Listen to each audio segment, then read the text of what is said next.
Hi all, my name is Amal. Welcome to the next session of PYQ Masterclass. Okay, so നമ്മളിന്ന് main ഫാക്ടറിൻ്റെ ഭാഗമായിട്ട് നമ്മളിന്ന് എടുക്കാൻ പോകുന്നത് അടുത്തൊരു ആർട്ട് ആൻഡ് കൾച്ചർ ക്വസ്റ്റ്യൻ ആണ്. ഇതാണ് question. Highlight the central Asian and Graeco Bactrian elements in the Gandhara art. ഇത് അറിയാമെങ്കിൽ, ഇതിൻ്റെ കണ്ടൻറ് അറിയാമെങ്കിൽ ഒരു സിമ്പിൾ ക്വസ്റ്റ്യൻ ആണ്, അധികം കോംപ്ലിക്കേഷൻസ് ഒന്നുമില്ല, ഡയറക്റ്റ് ഹിറ്റാണ്. അതായത് നമുക്ക് ഡയറക്റ്റായിട്ട് ക്വസ്റ്റ്യൻ തന്നെ എന്താണ് ഡിമാൻഡ് എന്നുള്ള കാര്യം റിവീൽ ചെയ്തിട്ടുണ്ട്. സോ അങ്ങനെ അണ്ടർസ്റ്റാൻഡ് ചെയ്യാൻ ബുദ്ധിമുട്ടുള്ളൊരു ക്വസ്റ്റ്യൻ അല്ല. അതാണ് ഇതിൻ്റെ ഒരു പോസിറ്റീവ് എന്ന് പറയുമ്പോൾ. പിന്നെ നമ്മൾ നോക്കുമ്പോൾ ഇതിന് സ്പെസിഫിക് കണ്ടൻറ് ഇല്ലാതെ നമുക്കിത് ജനറലി അറ്റൻഡ് ചെയ്യാൻ പറ്റില്ല. എന്താണെന്ന് വെച്ചാൽ ഇതിന് ഒരുപാട് റെസ്ട്രിക്ഷൻസ് ഉണ്ട്. ലൈക്ക് നമ്മളോട് ഗാന്ധാര ആർട്ടിൻ്റെ ഫീച്ചേഴ്സ് ഒന്നുമല്ല ചോദിച്ചിട്ടുള്ളത്, അതിലുള്ള central Asian and Graeco Bactrian elements ആണ് ചോദിച്ചിട്ടുള്ളത്. അവരുടെ, അതായത് സെൻട്രൽ ഏഷ്യൻസിൻ്റെ ഇൻഫ്ലുവൻസ് എന്താണ്, ഗ്രീക്കോ ബാക്ട്രിയൻസിൻ്റെ ഇൻഫ്ലുവൻസ് എന്താണ്, ഈ ഗാന്ധാര ആർട്ടിലുള്ള എന്തൊക്കെ ഇൻഫ്ലുവൻസ് ആണ്, എന്തൊക്കെ എലമെൻറ്റ്സ് ആണ് നമുക്ക് അവരുടെ കോൺട്രിബ്യൂഷനായിട്ട് നമുക്ക് ഇതിൽ കാണാൻ പറ്റുക എന്നുള്ളതാണ് ഈ ക്വസ്റ്റിൻ്റെ ഒരു സിമ്പിൾ മീനിങ് എന്ന് പറയുമ്പോൾ. സോ അത് സ്പെസിഫിക് കണ്ടൻറ് ഇല്ലാതെ നമുക്കൊന്നും ചെയ്യാൻ പറ്റില്ല. സോ മാക്സിമം പിന്നെ നമുക്ക് ഗസ് ചെയ്തിട്ടൊക്കെ എഴുതാൻ പറ്റും. മെയിൻലി നമുക്കിവിടെ ഒരു ഡയമെൻഷനായിട്ട് യൂസ് ചെയ്യാൻ പറ്റുന്നത് ഏതൊരു ആർട്ട് ഫോം ആണെങ്കിലും, ഇപ്പോൾ ലൈക്ക് ഗാന്ധാര ആർട്ട് എന്നൊക്കെ പറയുമ്പോൾ മോസ്റ്റ്ലി സ്കൾപ്ചേഴ്സാണ്. സോ സ്കൾപ്ചേഴ്സിൽ ഇപ്പോൾ ഏതെങ്കിലും ഒരു പുതിയൊരു കോൺട്രിബ്യൂഷൻ എന്ന് പറയുമ്പോൾ ഏതൊക്കെ രീതിയിലായിരിക്കും അവർക്ക് കോൺട്രിബ്യൂട്ട് ചെയ്യാൻ പറ്റുക. ഇപ്പോൾ സ്കൾപ്ചേഴ്സിൻ്റെ തീമിൽ അവർക്ക് കോൺട്രിബ്യൂട്ട് ചെയ്യാൻ പറ്റിയായിരിക്കും. പിന്നെ സ്പെസിഫിക് ആയിട്ടുള്ള എന്തെങ്കിലും കാര്യങ്ങൾ, ആ സ്പെസിഫിക്കേഷൻസ്, ഇപ്പോൾ എന്താ പറയുക, മോസ്റ്റ്ലി നമ്മൾ സിമ്പിൾസ് ആയിട്ട് യൂസ് ചെയ്യുന്നുള്ള കാര്യങ്ങൾ സിമ്പിൾസ് ആയിരിക്കും സ്കൾപ്ചേഴ്സിൽ കാണുക. അതിന് പകരം ഹ്യൂമൻ ഫിഗേഴ്സ് കൊണ്ടുവന്നിട്ടുണ്ടാകും, അതുപോലുള്ള കാര്യങ്ങൾ. പക്ഷേ അതും നമുക്കത് കണ്ടൻറ് അറിയാമെങ്കിൽ മാത്രമേ അത് നമുക്ക് ഗസ് ചെയ്യാൻ പറ്റൂ.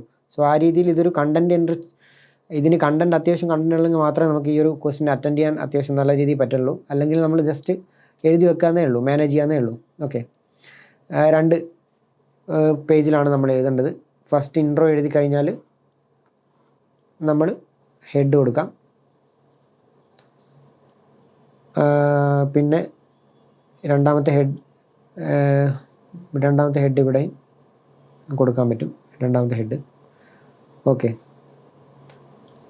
പിന്നെ ഇവിടെ നമുക്ക് കൺക്ലൂഡ് ചെയ്യാനും പറ്റും. സോ ഇങ്ങനെയാണ് നമ്മൾ ഇതിൻ്റെ ഒരു സ്പേസ് അറേഞ്ച്മെൻറ്റ് വരുന്നത്. സോ ഫസ്റ്റ് നമ്മൾ ഗ്രീക്കോ ബാക്ട്രിയൻ കൊടുത്തു കഴിഞ്ഞാൽ പിന്നെ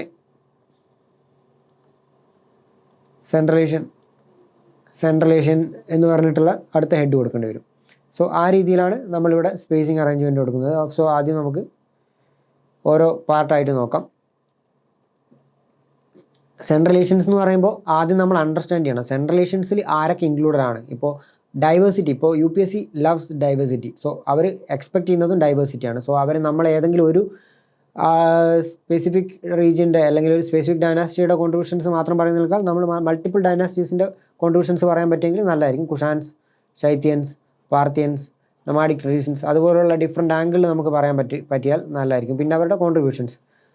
പിന്നെ നമുക്ക് ഗ്രീക്കോ ബാക്ട്രിയൻസ് എന്ന് പറയുമ്പോൾ അഡ്രസ്സ് ചെയ്യാൻ പറ്റുന്നത്, അണ്ടർസ്റ്റാൻഡ് ചെയ്യാൻ പറ്റുന്നത് ഗ്രീക്കാണ് മേജർലി. അവർ ബാക്ടീരിയ ത്രൂ വന്നതുകൊണ്ടാണ് അവർ ഗ്രീക്കോ ബാക്ട്രിയൻസ് എന്ന് അറിയപ്പെടുന്നത്. സോ ഗ്രീക്സിൻ്റെ അവരുടെ ഇൻഫ്ലുവൻസ് ഈ ഒരു ഗാന്ധാര ആർട്ടിലുള്ള, അപ്പോൾ ഭയങ്കര സ്പെസിഫിക് ആണ് ചോദ്യം. സോ ഗാന്ധാര ആർട്ടിലുള്ള ഈ 2 കോൺട്രിബ്യൂഷനാണ് ചോദിച്ചിട്ടുള്ളത്. സോ ഭയങ്കര സ്പെസിഫിക് ആണ് ചോദ്യം. ഗാന്ധാര ആർട്ടിനെ പറ്റി നമ്മളോട് എഴുതാൻ പറഞ്ഞാൽ പോലും നമുക്ക് എഴുതാൻ പോയിൻറ്റ്സ് ഉണ്ടായിരുന്നു. സോ ഇവരുടെ ഒരു കോൺട്രിബ്യൂഷൻ എന്ന് പറയുമ്പോൾ ആ രീതിയിൽ നമ്മൾ ചിന്തിച്ചെഴുതണം. അതായത് എന്തൊക്കെ, ഇപ്പോൾ ഫോർ എക്സാമ്പിൾ ഇപ്പോൾ പിന്നെ അടുത്തതായിട്ട് എലമെൻറ്റ്സ് എന്ന് കൊണ്ട് ഉദ്ദേശിക്കുന്നത് ട്രേഡും കാര്യങ്ങളൊന്നുമല്ല, ആർട്ടിസ്റ്റിക് ഫീച്ചേഴ്സ് തന്നെയാണ് ചോദിക്കുന്നത്. അതായത് നമുക്ക് അവരുടെ പാറ്റേണേജ് കൊടുത്തു എന്നോ അല്ലെങ്കിൽ എന്താ പറയുക, അത്രയും ഇപ്പോൾ ഏതെങ്കിലും ഒരു റൂളറിൻ്റെ കോൺട്രിബ്യൂഷൻ ഉണ്ടെന്നോ അങ്ങനെയൊന്നും നമുക്ക് പറയാൻ പറ്റില്ല. നമുക്ക് പറയാൻ പറ്റുക വിസിബിൾ ആയിട്ടുള്ള ആർട്ടിസ്റ്റിക് ഫീച്ചേഴ്സാണ് നമുക്ക് പറയാൻ പറ്റുക. സോ ആ രീതിയിലും റെസ്ട്രിക്റ്റഡ് ആണ് നമ്മൾ. പിന്നെ ഗാന്ധാര ആർട്ട് എന്ന് പറയുമ്പോൾ നമ്മൾ മേജറായിട്ട് നമുക്ക് ഇൻട്രൊഡക്ഷനിലേക്ക് യൂസ് ചെയ്യാൻ പറ്റും. അവരുടെ ഗാന്ധാര ആർട്ട് ഫ്ലോറിഷ് ആവുന്നത് between first century BCE and 5th century CE ആണ്. സോ അതിനിടയ്ക്കാണ് ഫ്ലോറിഷ് ചെയ്യുന്നത്. സോ ടൈം പീരീഡ് കൊടുത്ത് പിന്നെ നോർത്ത് വെസ്റ്റ് ഏരിയയിലാണ്. പിന്നെ കുഷാൻസ് ആയിരുന്നു മേജർ പാറ്റേൺസ്. പിന്നെ പ്രൈമറിലി ബുദ്ധിസ്റ്റ് ഇൻ നാച്ചറാണിത്. സോ ഈ രീതിയിൽ നമുക്കൊരു ഇൻട്രൊഡക്ഷൻ കൊടുക്കാൻ പറ്റും. പിന്നെ ഗാന്ധാര ആർട്ട് എന്താണെന്ന് മനസ്സിലാക്കിയാൽ മാത്രമേ നമുക്ക് അതിൽ വന്നിട്ടുള്ള മാറ്റങ്ങളും കാര്യങ്ങളൊക്കെ എഴുതാൻ പറ്റും. സോ അതും ഒരു ഡിമാൻഡാണ്. പിന്നെ നമുക്കിവിടെ ഗ്രീക്കോ ബാക്ട്രിയൻ എലമെൻറ്റ്സ് നമുക്ക് ഓരോന്നായിട്ട് നോക്കാം. ഇവരുടെ മേജറായിട്ടുള്ള റിയലിസ്റ്റിക് ഹ്യൂമൻ അനോട്ടമി, അവർ റിയലിസ്റ്റിക് ആയിട്ടുള്ള ഹ്യൂമൻ ഫീച്ചേഴ്സാണ് അവർ ഗാന്ധാര ആർട്ടിൽ ഇൻ്റഗ്രേറ്റ് ചെയ്തത്. പിന്നീട് അത് ബുദ്ധയുടെ ഇമേജസ് ആണെങ്കിൽ പോലും അതുവരെ സിമ്പിൾസ് ഒക്കെ ആരാധിച്ചുകൊണ്ടിരുന്ന അല്ലെങ്കിൽ സിമ്പിളായിട്ട് സ്കൾപ്ചേഴ്സ് ആയിട്ട് വെച്ചുകൊണ്ടിരുന്ന ആൾക്കാർ പിന്നീട് റിയലിസ്റ്റിക് ഹ്യൂമൻ ഫേസിനെ ആ ഒരു ഫേസ് ഓറിയൻറ്റഡ് ആയിട്ട് അല്ലെങ്കിൽ കുറച്ചുകൂടി മസ്കുലർ ആയിട്ടുള്ള രീതിയിലൊക്കെ ഡെപ്പിക്റ്റ് ചെയ്യാൻ തുടങ്ങി. പിന്നെ അതിൽ മസ്കുലർ ബോഡി, പിന്നീട് well defined limbs, natural portions, അതുപോലുള്ള കാര്യങ്ങളൊക്കെ അവർ ഹൈലൈറ്റ് ചെയ്ത്. പിന്നെ കേളി ഹെയർ, അതൊരു ഗ്രീക്ക് എലമെൻ്റ് ആണ്. കേളി ഹെയർ ഗ്രീക്കോ ബാക്ടീരിയൻ ഇതാണല്ലോ പറയുന്നത്. One of the easiest identity Greek influence, wavy curls, Apollo like appearance, അവരുടെ ഗോഡ്സ് ആയിട്ടുള്ള അപ്പോളോ പോലുള്ള ആൾക്കാരുടെ ഒരു ഫീച്ചേഴ്സ് അവർ ഇതിനെ ഇൻ്റഗ്രേറ്റ് ചെയ്യാൻ നോക്കി. പിന്നീട് ഡ്രൈപ്പറി, റോമൻ ഗ്രീക്ക് യോഗ സ്റ്റൈലിലൊക്കെയാണ് അത് ഡെപ്പിക്റ്റ് ചെയ്യാൻ ശ്രമിച്ചിട്ടുള്ളത്. പിന്നെ ഫേഷ്യൽ എക്സ്പ്രഷൻസ് അവർ കറക്റ്റായിട്ട് ഇപ്പോൾ ഇമോഷൻസും കാര്യങ്ങളൊക്കെ അവർ ഡെപ്പിക്റ്റ് ചെയ്യാൻ ശ്രമിച്ചിട്ടുണ്ട്. Sharp nose, deep set of eyes, calm realism, ആ കാംനെസ്സും കാര്യങ്ങളൊക്കെ അവർ കൊണ്ടുവരാൻ ശ്രമിച്ചിട്ടുണ്ട്.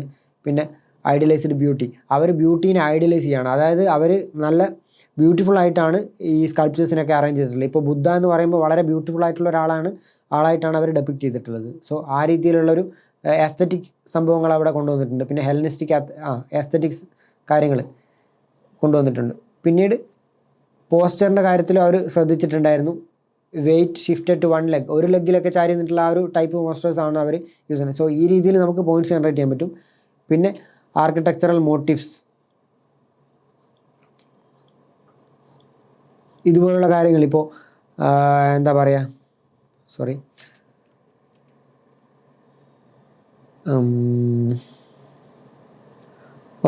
ആർക്കിടെക്ചർ മോട്ടീവ്സിൻ്റെ കാര്യത്തിൽ കൊറിന്ത്യൻ ക്യാപിറ്റൽസ്, അതുപോലുള്ള കാര്യങ്ങളൊക്കെ അവർ ഡെപ്പിക്റ്റ് ചെയ്യാൻ ശ്രമിച്ചിട്ടുണ്ട്.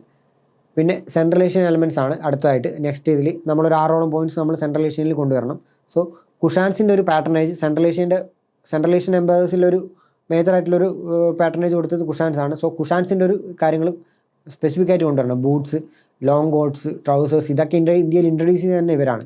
സോ ആ രീതിയിലുള്ള കാര്യങ്ങളൊക്കെ അവർ അവരുടെ സ്കൾപ്ചേഴ്സിലും കാണിച്ചു ഗാന്ധാരയിലൂടെ. പിന്നീട് military symbolism, royal authority, nomadic traditions, അതൊക്കെ അവർ ഡെപ്പിക്റ്റ് ചെയ്യാൻ ശ്രമിച്ചു. പിന്നെ ഹാലോ, അത് ഇവരുടെ മേജറായിട്ടുള്ളൊരു, ഈ സെൻട്രൽ ഏഷ്യൻസിൻ്റെ മേജറായിട്ടുള്ളൊരു കോൺട്രിബ്യൂഷൻസ് ആണ്. നമ്മുടെ ബുദ്ധയുടെ ഒക്കെ തലയുടെ ബേക്കിലൊരു അവരുടെ വൈസ്നെസ്സിനെ അല്ലെങ്കിൽ വിസ്റ്റത്തിനെ കാണിക്കാൻ വേണ്ടി ഒരു ഹാലോ പോലെ ഒക്കെ അറേഞ്ച് ചെയ്തിട്ടുള്ളൊരു രീതി അതിവർ കൊണ്ടുവന്നതാണ്. പിന്നെ ഫ്യൂഷൻ ഓഫ് കൾച്ചറൽ മോട്ടീവ്സിൻ്റെ fusion, Iranian, central Asian, Greek, ഇതിൻ്റെയൊക്കെ ഒരു ഫ്യൂഷൻ അവർ ഇൻട്രൊഡ്യൂസ് ചെയ്തിട്ടുണ്ടായിരുന്നു. പിന്നെ പാറ്റേണേജ് കൊടുക്കുന്ന കാര്യങ്ങളൊക്കെ അവർ ഇതിൽ ഈ ഒരു ആർട്ട് വഴി ഡെപ്പിക്റ്റ് ചെയ്യാൻ ശ്രമിച്ചിട്ടുണ്ട്. പിന്നീട് നമ്മൾ നോക്കുമ്പോൾ നമ്മൾ മേജറായിട്ട് ഗാന്ധാര ഫീച്ചേഴ്സ് അല്ല നമ്മൾ എഴുതേണ്ടത്, ഫീച്ചേഴ്സ് എഴുതുകയല്ല. പിന്നെ ഇഗ്നോറൻറ്റ് ഗ്രീക്കോ ബാക്ടീരിയനും സെൻട്രൽ ഏഷ്യനും ഡിവൈഡ് ചെയ്തിട്ടുണ്ട് എഴുതണം നമ്മൾ. പിന്നീട് ഈ മധുര ഗാന്ധാര, ഇത് നമ്മൾ മേജറായിട്ട് ആർട്ട് ആൻഡ് കൾച്ചർ പഠിക്കുമ്പോൾ ഡിസ്റ്റിങ്വിഷ് ചെയ്ത് പഠിക്കുന്ന രണ്ട് ഇതാണ്, മധുര ആർട്ടും ഗാന്ധാര ആർട്ടും. സോ അതിൻ്റെ ഒരു മധുരയുടെ ചെറിയൊരു എലമെൻറ്റ് കൊണ്ടുവരാൻ കഴിഞ്ഞു കഴിഞ്ഞാൽ അത് കുറച്ചുകൂടെ നല്ലതായിരിക്കും. ബുദ്ധിസം ഡിസ്കസ് ചെയ്യാനല്ല നമ്മളോട് ആർട്ടിസ്റ്റിക് ഫീച്ചേഴ്സ് ഡെപ്പിക്റ്റ് ചെയ്യാനാണ് പറഞ്ഞത്. അപ്പോൾ അതിൽ നമ്മൾ കോർട്ട് ലൈഫും അല്ലെങ്കിൽ അതുപോലുള്ള ഈ ബാക്ടീരിയൻസ് ഇൻട്രൊഡ്യൂസ് ചെയ്തിട്ടുള്ള കാര്യങ്ങളാണെങ്കിലും എന്താ പറയുക, സെൻട്രൽ ഏഷ്യൻസ് ഇൻട്രൊഡ്യൂസ് ചെയ്തിട്ടുള്ള കാര്യങ്ങളായിട്ടുള്ള ഈ ബൂട്ട്സ് അല്ലെങ്കിൽ അവരുടെ ഡ്രസ്സിങ് സെൻസ്, അതുപോലുള്ള കാര്യങ്ങളും ഇതൊക്കെ നമ്മൾ ചെയ്യേണ്ടത്, അല്ലാതെ ജസ്റ്റ് ബുദ്ധയെ പറ്റി മാത്രം പറയുകയല്ല. ഓക്കെ, സോ ഈ രീതിയിലാണ് നമ്മൾ ഈ ക്വസ്റ്റിനെ ആൻസർ ചെയ്യേണ്ടത്. ഇതൊരു 10 മാർക്കറാണ്, ഒരു 10 പോയിൻറ്റ്സ്. പിന്നെ നമുക്ക് ഒരു 10 to 12 പോയിൻറ്റ്സ് നമുക്ക് ഇതിൽ ജനറേറ്റ് ചെയ്യാൻ പറ്റണം രണ്ടിലുമായിട്ട്. സോ ഈ രീതിയിൽ നമുക്കിതിനെ മാനേജ് ചെയ്യാൻ പറ്റും ഈ ഒരു ക്വസ്റ്റിനെ. പിന്നെ കൺക്ലൂഡ് ചെയ്യുന്ന സമയത്ത് നമ്മൾ പറഞ്ഞിട്ടുള്ള രീതിയിൽ ഈ രണ്ട് fusion of Graeco ബാക്ടീരിയൻ and central Asian enriched Indian cultural traditions എന്നൊക്കെ പറഞ്ഞിട്ട് അതിൽ ഗാന്ധാരയ്ക്ക് ഇൻഫ്ലുവൻസ് ഉണ്ടായിരുന്നു എന്നുള്ള രീതിയിൽ നമ്മൾ പറഞ്ഞിട്ടുള്ള പോയിൻറ്റ്സിനൊക്കെ ജസ്റ്റിഫൈ ചെയ്യുന്ന രീതിയിൽ നമുക്ക് കൺക്ലൂഡും ചെയ്യാൻ പറ്റും. ഇൻട്രൊഡക്ഷൻ ഞാൻ ഓൾറെഡി പറഞ്ഞിട്ടുണ്ട്, അതിൻ്റെ ടൈം പീരീഡ് പറയാം, കുറച്ച് ഫാക്ട്സ് അവിടെ കൊടുത്തിട്ടുണ്ട്. ടൈം പീരീഡ് എന്ന് പറയുമ്പോൾ 1st century CE മുതൽ BCE മുതൽ 5th century CE വരെയാണ്. മേജർലി ബുദ്ധിസ്റ്റ് ഇൻ നാച്ചറാണ് ഈ ഗാന്ധാര ആർട്ട് എന്ന് പറയുന്നത്, ബുദ്ധിസ്റ്റ് ഇൻ നാച്ചറാണ് മേജർലി. പിന്നെ കുഷാൻസ് ആണ് ഇതിന് നല്ല രീതിയിലൊരു പാറ്റേണേജ് കൊടുത്തിട്ടുള്ളത്. കുഷാൻസിൻ്റെ ഒരു പാറ്റേണേജ് എടുത്ത് പറയാം നമുക്ക്. മറ്റ് ആൾക്കാരുടെ പാറ്റേണേജ് ഉണ്ട്, അല്ലാതെ കുഷാൻസ് ആണ് മേജർലി ഇതിന് കോൺട്രിബ്യൂട്ട് ചെയ്തിട്ടുള്ളത്. സോ ആ രീതിയിൽ നമുക്ക് ഇൻട്രൊഡ്യൂസും ചെയ്യാൻ പറ്റും. സോ ഈ രീതിയിൽ നമുക്കിതിനെ ക്വസ്റ്റ്യനായിട്ട് കണക്ട് ചെയ്യാം. പിന്നീട് ഈ ഫ്യൂഷൻ, അതായത് ഈ എന്താ പറയുക, സെൻട്രൽ ഏഷ്യൻസിൻ്റെയും ഗ്രീക്കോ ബാക്ടീരിയൻസിൻ്റെ ഒക്കെ ഒരു എലമെൻറ്റ്സ് ഇതിന് എൻ്റർ ചെയ്തു എന്നുള്ള രീതിയിൽ നമുക്കിത് പറയാൻ പറ്റും. ഓക്കെ, ഈ ഒരു ഫ്യൂഷൻ എലമെൻ്റാണ് ഇതിനെ ഡിസ്റ്റിങ്വിഷ് ചെയ്ത് നിർത്തുന്നത് എന്നുള്ള രീതിയിൽ നമുക്ക് ഇൻട്രൊഡ്യൂസ് ചെയ്യാൻ പറ്റും. ഓക്കെ, അപ്പോൾ അങ്ങനെ ഈ ക്വസ്റ്റിനെ മാനേജ് ചെയ്യാൻ പറ്റും. Okay, thank you.